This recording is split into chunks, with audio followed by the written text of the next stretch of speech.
Hello everyone, इस video में हम लोग पढ़ेंगे चाइल्ड रियरिंग प्रैक्टिसेस के बारे में एंड स्पेशली फोकस रहेगा जो बच्चे क्रेचेस में पढ़ते हैं या फिर जो बच्चे ऑर्फेनेज में मतलब होते हैं उनको कैसे पाला जाता है। ये topic childhood and growing up का टॉपिक है ना। सबसे पहले देखते हैं क्रेचेस में जो बच्चे होते हैं उनको किस तरह से पाला जाता है, जैसे या फिर डे केयर सेंटर भी बोल सकते हैं। Creches also known as day care center और nurseries are facilities where young children are cared for, supervised, and provided with age appropriate activities while their parents are at work or otherwise unavailable। तो crutches या फिर आप nursery को मान सकते हैं। Day care centre वो फैसिलिटीज होती हैं जहाँ पे यंग चिल्ड्रंस जो होते हैं उनका ध्यान रखा जाता है, ठीक है। उनको सुपरवाइज किया जाता है कोई भी एक्टिविटी करने के लिए एंड उनको एज अप्रोप्रिएट यानी उनकी एज के अकॉर्डिंग एक्टिविटीज दी जाती हैं। जहाँ पे क्या होता है ना, जब उनके पेरेंट्स काम पर हैं तब ये उनको एक्टिविटीज और ये सब बातें बताई जाती हैं। मतलब बेसिकली कई बार आपने देखा होगा ना कि जैसे पेरेंट्स काम पे जाते हैं और अगर वो जॉइंट फैमिली में नहीं है या किसी भी रीजन से कहीं दूर रह रहे हैं तो बच्चों को उनको देखने के लिए कुछ टाइम के लिए किसी और को मतलब जो सेंटर्स होते हैं वहां पे थोड़ी देर के लिए छोड़ना होता है, तो वो क्रेचेज होते हैं, ठीक है। तो चाइल्ड रियरिंग प्रैक्टिसेस क्या होती है, ऑब्वियसली वहां पे ध्यान रखा जाता है वेलबींग का, बच्चों की डेवलपमेंट का एंड बच्चों की सेफ्टी का, ठीक है। तो अब हम लोग डिस्कस करेंगे रूटीन एंड स्ट्रक्चर।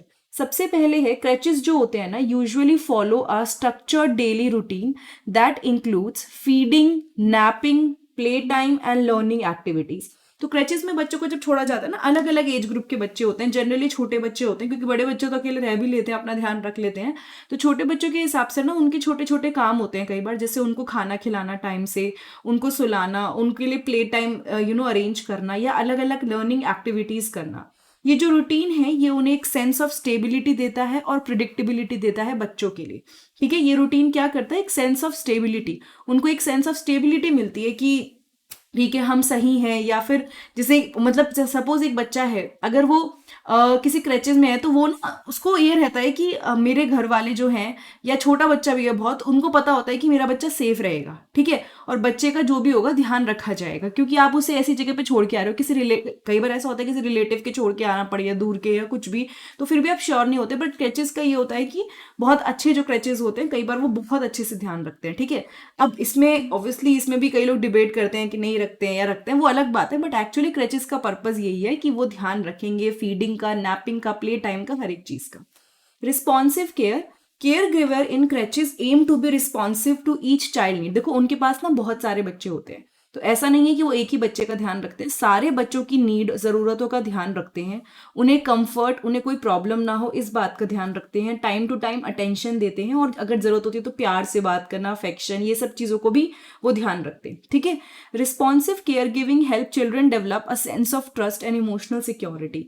तब जब आप ऐसे केयर गिविंग करते हो यानी आप इन सब चीजों का ध्यान रखते हो, बच्चे से बहुत प्यार से बात करते हो, उनको ध्यान देते हो, तो बच्चे के अंदर एक फीलिंग आती है कि मैं जहां पर हूं मैं एक सही सेफ जगह पर हूं और उनको ट्रस्ट भी होता है, ठीक है। तो वो रिस्पॉन्सिव केयर भी इसके अंदर आता है क्रचेस के अंदर कि उनकी रियरिंग प्रैक्टिसेस क्या है।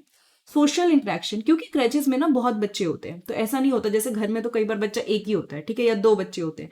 क्रचेस में और भी बहुत सारे बच्चे होते हैं तो बच्चों के पास ये अपॉर्चुनिटी होती है कि वो अपने दोस्तों के साथ बातचीत करें, इंटरैक्ट करें, जिससे उनके सोशल स्किल्स, कोऑपरेशन और कॉन्फ्लिक्ट रेजोल्यूशन ये सब ना सॉर्ट हो सके। मतलब कॉन्फ्लिक्ट रेजोल्यूशन, कोई भी प्रॉब्लम है, कोई भी इशू है उसको सॉल्व कर सके, ठीक है। उसके बाद क्योंकि बच्चों की कई बार ना गेम खेलते खेलते लड़ाई हो गई, कैसे सॉर्ट करना है वो सब भी बच्चे यहीं पे सीखते हैं। Cognitive stimulation, age appropriate activities are provided to stimulate cognitive development. Creches में ना बच्चों के लिए बहुत सारे टॉयज, कलरफुल टॉयज, उनकी एज के अकॉर्डिंग एक्टिविटीज के लिए चीजें होती हैं, तो वो उनके कॉग्निटिव डेवलपमेंट को अच्छा करती है, स्टिमुलेट करती है कॉग्निटिव डेवलपमेंट को, ठीक है। इसमें कई चीजें हो सकती हैं जैसे story telling, art and craft activities and simple educational games. तो बहुत सारी चीजें होती हैं बच्चों के लिए, कुछ गेम्स होते हैं इंटरेस्टिंग या फिर उनकी मोटर स्किल्स डेवलप हो उसके लिए story telling, art craft activity, इन सब का ध्यान रखा जाता है, ठीक है। न्यूट्रिशन की अगर बात करें तो crutches often provide balanced meals and snacks ensuring that children receive proper nutrition throughout the day। बच्चों के न्यूट्रिशन का ध्यान रखा जाता है कि उनको प्रॉपर बैलेंस्ड मील मिल रहा है, स्नैक्स टाइम टू टाइम मिल रहे हैं। प्रॉपर न्यूट्रिशन में मतलब हर एक चीज, जिस चीज का ध्यान रखना चाहिए उनको वो चीज, सब चीजें मिल रही हैं। Health and safety, crèches maintain a clean and safe environment to ensure the well-being of the children। crèches में क्या होता है ना, बहुत ही साफ सुथरा environment मेंटेन करके रखा जाता है ताकि बच्चे बच्चे ध्यान से रहें और एक दूसरे के साथ भी अच्छे से रहें, प्लस मतलब जिसे कहते हैं कि तबीयत ठीक रहे। ठीक है, regular health checkup and hygiene practices वहाँ पे इम्प्लीमेंटेड होती है। मतलब कई बार लोग बाहर से आके चेक करते हैं या वो खुद भी बहुत ध्यान रखते हैं कि बच्चे को कोई भी बीमारी ना हो। कम्युनिकेशन विद पेरेंट बहुत जरूरी है, क्योंकि अगर पेरेंट्स ने बच्चों को वहां पे छोड़ा है तो मतलब उनको भी ट्रस्ट होना चाहिए। तो अफेक्टिव कम्युनिकेशन जब होता है क्रेच स्टाफ के बीच में और पेरेंट्स के बीच में, वो बहुत जरूरी हो जाता है। ठीक है, regular updates, progress report, open communication channel, इस सब से बच्चे क्या रहते हैं, बच्चे एकदम जिसे कहते हैं ना कि उनको वो पता होता है कि क्या सही है क्या गलत है। वो अगर कोई प्रॉब्लम है, अगर कोई क्रच में किसी को प्रॉब्लम हो रही है, उनको इस बारे में पता रहता है, तो वो भी हेल्प आउट कर सकते हैं। ठीक है, सो ये सारी हमारी चाइल्ड रियरिंग प्रैक्टिस हो गई क्रचेस की। ठीक है, जो डे केयर सेंटर या नर्सरीज बोल लीजिए बच्चों के लिए। नाउ चिल्ड्रन इन ऑर्फेनेजेस में अगर मैं बोलूँ, ऑर्फनेजेस क्या होते हैं, ये वो इंस्टीट्यूशन होते हैं जहाँ पे हाउसिंग यानी घर दिया जाता है, केयर दी जाती है, सपोर्ट दिया जाता है बच्चों को जिन्होंने अपने पेरेंट्स को खो दिया है या फिर वो उनसे अलग हो गए हैं ड्यू टू वेरियस रीजंस। ठीक है, child rearing practices in orphanages aim to create a nurturing environment despite the absence of biological parents. जो ये चाइल्ड रियरिंग प्रैक्टिसेस होती है ना ऑर्फनेज में, उसमें एक उनका एम होता है कि हम एक नर्चरिंग इन्वायरमेंट, जिसमें मतलब बच्चों का ध्यान रखा जाएगा। उनके बायोलॉजिकल पेरेंट्स तो नहीं है, बट उसके उनके ना होने मतलब, क्योंकि ना वहाँ पे बच्चे मोस्टली, आपने अनाथ वर्ड सुना होगा, वो वर्ड एक्चुअली वहाँ पे मतलब क्योंकि उनके पास पेरेंट्स नहीं होते हैं, या तो वो बिछड़ गए या कई बार पेरेंट्स छोड़ जाते हैं या फिर डेथ हो गई, किसी भी रीजन से उनके पेरेंट्स नहीं होते, तो बहुत ध्यान रखा जाता है। अच्छे ऑर्फनेजेस में ऑब्वियसली कई सारे केसेस सुनने में आते हैं जहाँ पे नहीं भी रखा जाता, बट ओवरऑल ऑर्फनेज का क्या रोल है हम लोग वो डिस्कस करें। ठीक है, care giver relationship, orphanages assign caregiver or house parent who build strong stable relationship with the children. These caregiver play a parental role providing emotional support and sense of attachment. देखो orphanages में ना care giver assign होते हैं। ठीक है, या फिर आप कह सकते हो कि सपोज किसी एक सेक्शन में बहुत सारे लोग हैं, बहुत सारे बच्चे हैं, तो वहां पे हाउस पेरेंट्स असाइन होते हैं जो कि बच्चों के साथ बड़ा स्ट्रॉन्ग रिलेशनशिप बिल्ड करते हैं। ठीक है, ये जो केयर गिवर्स है ना, ये पेरेंटल रोल प्ले करते हैं, यानी कि ये इंश्योर करते हैं कि बच्चों के साथ जो रिलेशनशिप है हमारा, जैसे बच्चे अपने पेरेंट्स को सब बातें बताते हैं, उनके साथ वो इमोशनल कनेक्शन बिल्ड हो जाए, वो सेंस ऑफ अटैचमेंट बिल्ड हो जाए। ठीक है, उसके बाद है emotional support. Children in orphanages may have experience trauma और लॉस। जो बच्चे ऑर्फनेजेस में होते हैं ना, हो सकता है कि उनके पहले पास्ट मतलब पास्ट के कुछ सालों में उनके साथ कुछ गलत हुआ हो या ट्रॉमा, या उन्होंने अपनी फैमिली को खो दिया हो, तो ऐसी चीजें वो एक्सपीरियंस कर सकते हैं। इसीलिए ऑर्फनेज उनको काउंसलिंग प्रोवाइड करता है एंड साइकोलॉजिकल सपोर्ट प्रोवाइड करता है, ताकि उनके इमोशन से वो कोप आउट कर सके। कई केसेस में बहुत ज़्यादा प्रॉब्लम होती है इमोशनली बच्चों को एडजस्ट करने में नए इन्वायरमेंट में, वहाँ पे भी उन्हें इमोशनल काउंसलिंग प्रोवाइड की जाती है।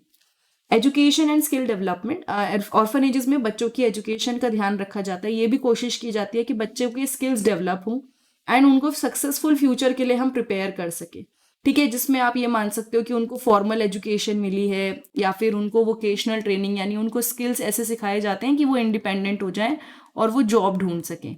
ठीक है, लाइफ स्किल्स वर्कशॉप हो सकती हैं, ये सब चीज़ें आप मान सकते हैं। रिक्रिएशन एंड प्ले, कई सारे बच्चों के लिए देखो अलग अलग ऑर्फनेज में अलग अलग चीज़ें होती है, बट टीवी भी लगा होता है कॉमन, जहाँ पे बच्चों के फ्रेंडली प्रोग्राम देख सकते हैं वो लोग।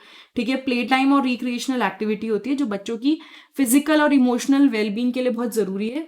तो ऑर्फनेज में वो स्पोर्ट्स या फिर गेम्स या फिर क्रिएटिव एक्टिविटीज़ ऑर्गेनाइज कर सकते हैं। ठीक है, ये सब चीज़ें ऑर्फनेज में देखने को मिलती है। प्लस कई बार किसी को बाहर से बुला लेते हैं, कभी कोई बच्चे का बर्थडे होता है या कुछ होता है, तो उसको किसी से बाहर से बुला के उस बारे में अच्छे से डिस्कस करते हैं, या फिर कुछ भी मतलब एंटरटेनिंग जिससे बच्चों को भी अच्छा लगे, वो कोशिश रहती है। Community and social integration, efforts are made to integrate children into local community and involve them in social activities, यानी efforts करे जाते हैं ताकि बच्चों को लोकल कम्युनिटी में या फिर जो सोशल एक्टिविटीज होती हैं उनमें इन्वॉल्व किया जाए। मैंने बताया ना, कई बार बच्चों को कहीं ले जाते हैं या कहीं लोगों को बुला लेते हैं बाहर से, कई सारे लोग जाके वहाँ पे बच्चों को मतलब चीज़ें करते हैं, उनके साथ पढ़ाते हैं या फिर कुछ फन गेम्स खिलाते हैं, ताकि वो ऐसा ना फील करें कि हम सोसाइटी का अलग पार्ट है, उनको एक सेंस ऑफ बिलोंगिंग फील होती है। ठीक है, transition planning, as children approach adulthood, orphanages may offer guidance and support for their transition into independent living or further education. जैसे जैसे जो बच्चे होते हैं, जैसे जैसे वो एडल्टहुड की तरफ बढ़ते हैं, तो ऑर्फेनेजेस उनको गाइडेंस प्रोवाइड करता है, सपोर्ट प्रोवाइड करता है, ताकि वो बच्चे क्या कर सके, उनका ना जो वो अकेले रह रहे हैं इंडिपेंडेंट लिविंग से फर्दर एजुकेशन की तरफ वो जाएं. It is important to note that child rearing practices can vary widely based on the specific policies, cultural norms, and resources available in different crèches and orphanages. मतलब कि ये चीज obviously देखने को मिलती है कि हर जगह पे क्रैचेस अलग अलग हैं, ऑर्फेनेजेस अलग अलग हैं, तो चाइल्ड रियरिंग प्रैक्टिसेस अलग अलग हो सकती है.